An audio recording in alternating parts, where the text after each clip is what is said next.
Assalamualaikum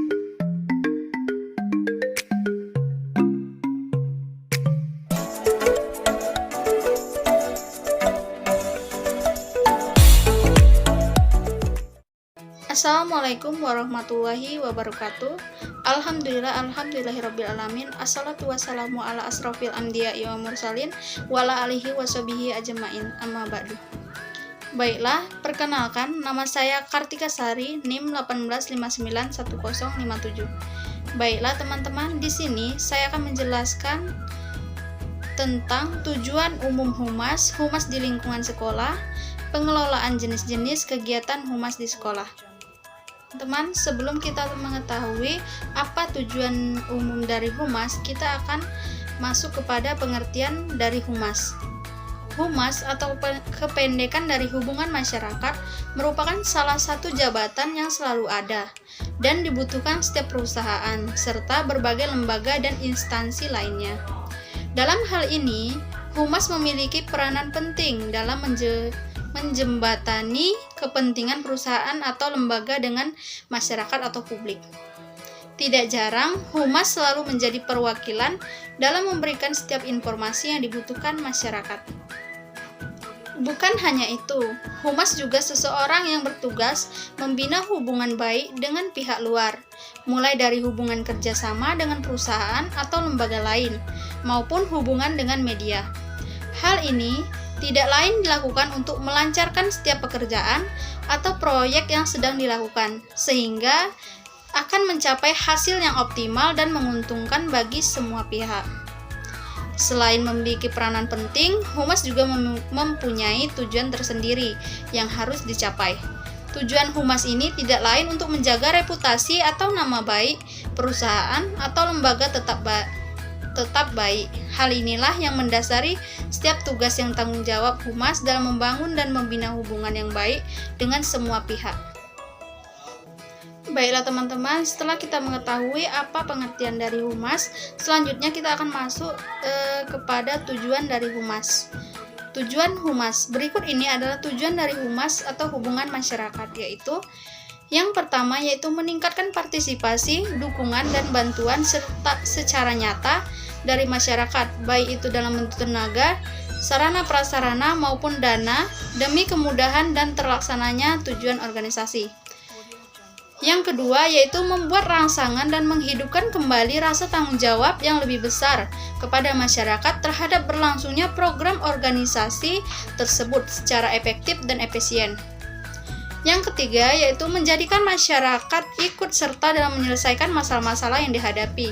Serta yang keempat yaitu menegakkan dan mengembangkan citra yang menguntungkan untuk organisasi kepada para pemimpin atau stakeholdernya dengan sasaran yang tersebut, yaitu publik internal dan publik eksternal.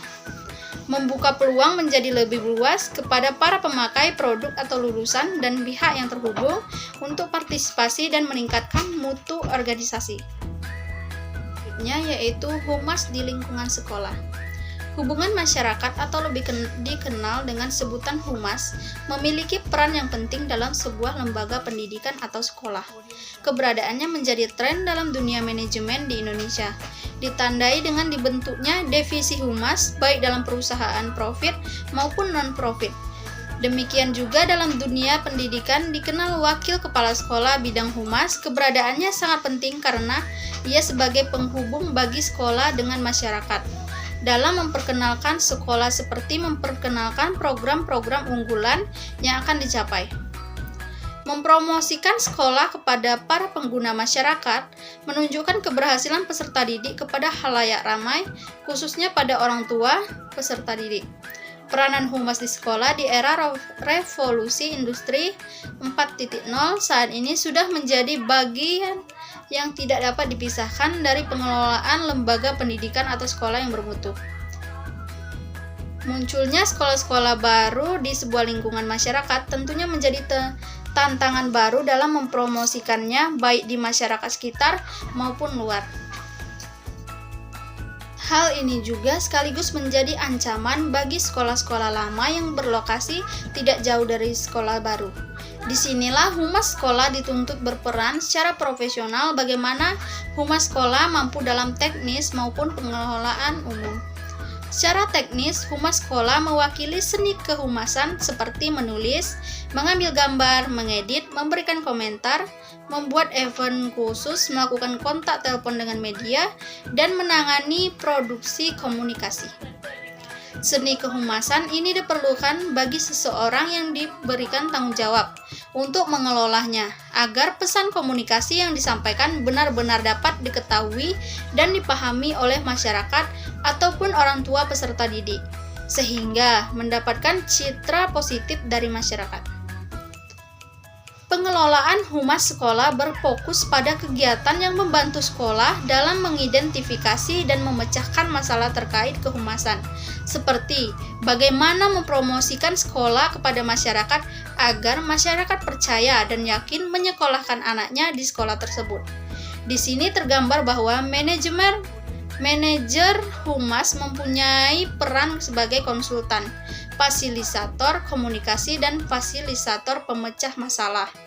Sebagai konsultan, humas sekolah mengemban amanat yang begitu besar dalam menunjang keberlangsungan sekolah, menjaga kualitas sekolah, serta ikut mencarikan solusi atas berbagai masalah yang dihadapi sehingga mendapatkan citra positif dari masyarakat.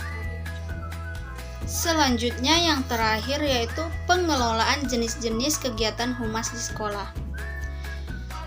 Ada beberapa pengelolaan jenis-jenis atau beban kerja humas suatu organisasi atau lembaga yang ada di sekolah, yaitu yang pertama, memberikan informasi dan menyampaikan ide kepada masyarakat atau pihak-pihak lain yang membutuhkannya.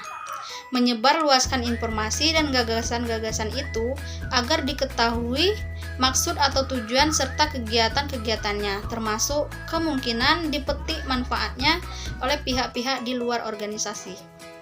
Yang kedua yaitu membantu pemimpin yang karena tugas-tugasnya tidak dapat langsung memberikan informasi kepada masyarakat atau pihak-pihak yang memerlukannya.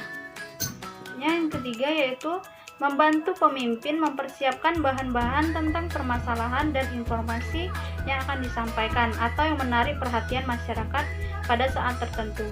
Dengan demikian, pemimpin selalu siap dalam memberikan bahan-bahan informasi yang terbaru.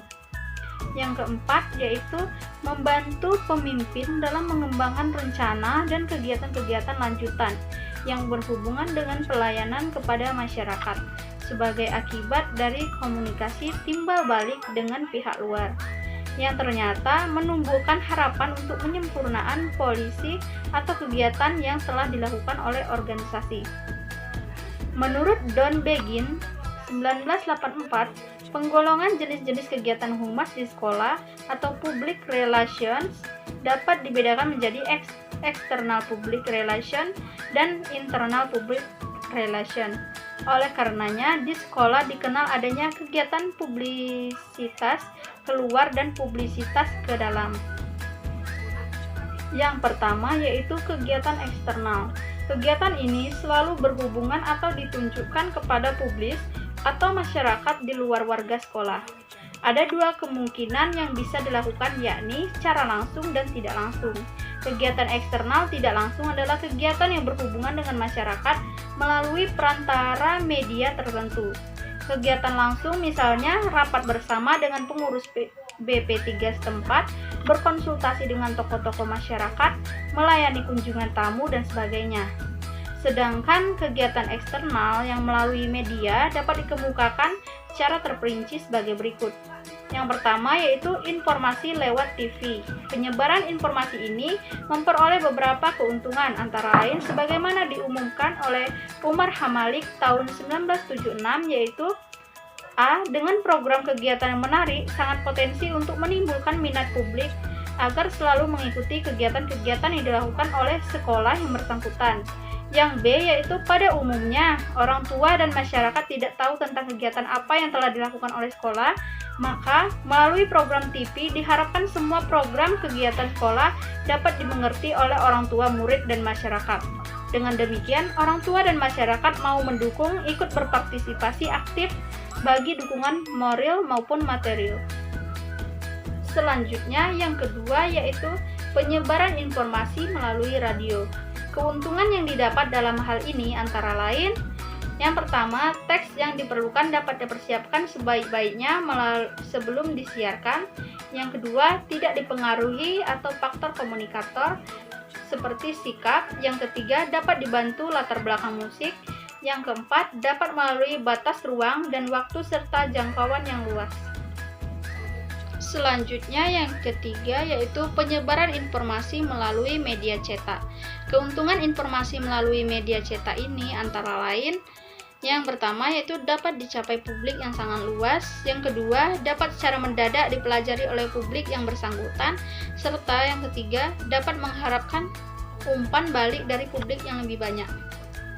Yang keempat yaitu pameran sekolah. Persiapan yang perlu dilakukan dalam mengadakan pameran sekolah antara lain: A. Pembuatan brosur, poster, dan gambar, serta rencana tertulis secara skema dan terperinci. Yang B yaitu pembelian bahan yang diperlukan untuk penyelenggaraan kegiatan. Yang C yaitu penyeleksi, mengatur, dan pemeliharaan bahan-bahan pemeran. Serta yang D yaitu mengadakan latihan-latihan cukup bagi murid-murid, petugas, dan penjaga pameran. Selanjutnya yang terakhir yaitu nomor 5, berusaha sendiri penerbitan majalah atau buletin sekolah. Selanjutnya ada kegiatan internal. Pada dasarnya kegiatan internal bertujuan untuk yang pertama yaitu memberikan penjelasan tentang kebijaksanaan penyelenggaraan sekolah, situasi dan perkembangannya. Yang kedua yaitu menampung sarana-sarana dan pendapat-pendapat dari warga sekolah dalam hubungannya dengan pembinaan dan pengembangan sekolah. Serta yang ketiga, dapat memelihara hubungan yang harmonis dan terciptanya kerjasama antara warga sekolah sendiri.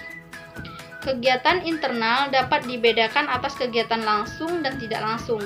Kegiatan langsung dapat berupa rapat dewan guru, upacara sekolah, karya wisata. Kegiatan tidak langsung dapat berupa penyampaian informasi, surat edaran, penggunaan papan pengumuman di sekolah, penyelenggaraan majalah dinding. Baiklah, itulah materi dari saya. Apabila ada kesalahan, saya mohon maaf. Kepada Allah saya mohon ampun. Wallahul muwaffiq ila aqwamit thoriq. Wassalamualaikum warahmatullahi wabarakatuh.